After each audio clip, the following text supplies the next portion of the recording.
This video is about how to go about obtaining a chroma key effect. Chroma key is the process of removing one color, which is generally the background, and replacing it with another image. Generally people do this in front of a blue or a green screen. The difference between people selecting blue versus green is it's really preference.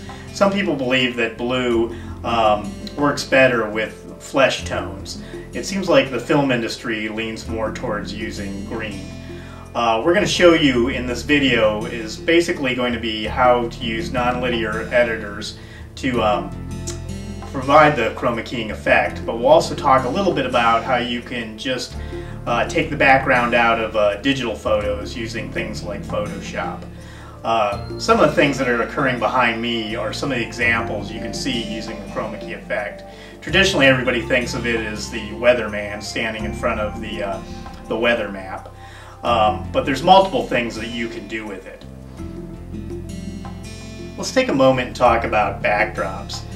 There's somewhat of a myth where you don't need to use a $200 cotton muslin backdrop. Not saying that they're not good, and they work very well, especially for a lot of digital photography and things like that, and things that use intensive flashes and that kind of thing. But for a lot of the things, the background can be of a lesser, cheaper material. At Tube Tape, we actually sell a $14.95 backdrop that I'm filming most of this in front of, that does a really good job at a very low cost.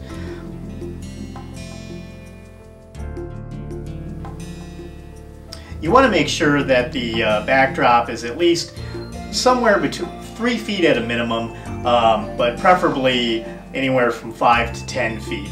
You want the focus of the camera to be on the subject and the background to not be in focus. That'll actually eliminate some of the wrinkles that are in the backdrop itself and maybe some of the shadows and things that you'll see.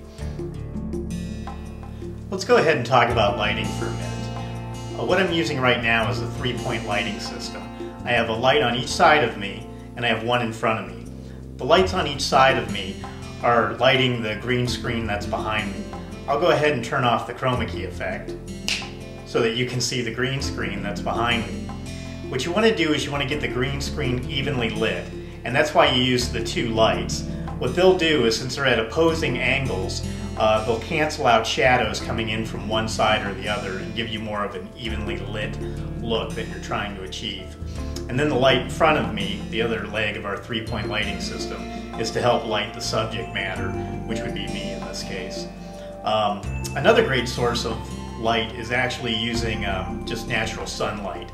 You'll see in the next video clip where we had to shoot a much bigger scene that we shot it outside just using natural sunlight. You just have to be careful of the time of day that you're shooting and where the shadows are falling, but it's actually a great source of light and it's very evenly distributed. Don't flush your money away on expensive chroma key backdrops. Don't flush your money away on expensive chroma key backdrops.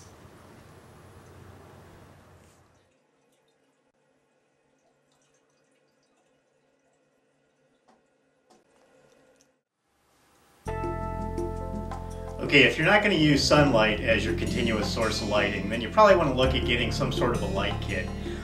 There's a couple different kits here, well, components of those kits that are next to me. This one is more the traditional type of lighting. This light here is a 250 watt bulb. You can rotate it, point it different directions. You can also, it comes with an umbrella, so you can bounce the light off the umbrella and sort of reduce a lot of that shine and hot spot that you would get. You can also accomplish that effect by putting what they call gels over the light itself, which is a film that basically reduces the intensity of the light, and they can also be used with this. I like this over here. This is basically industrial work lighting, but you can get it for the same price or less than you can these traditional photo light kits. This one actually has two 500 watt halogen bulbs. It's got this really cool thing where you can rotate these lights up or down, and what I like to do is I usually point one at the ceiling to reflect off that to give kind of a more even fill, and then have the other one point at the backdrop. But it also has a tripod that'll allow you to adjust it to all the various positions, and you can actually take this piece here off the top and move it around to do different effects and things that you're trying to light. It's really easy to manipulate.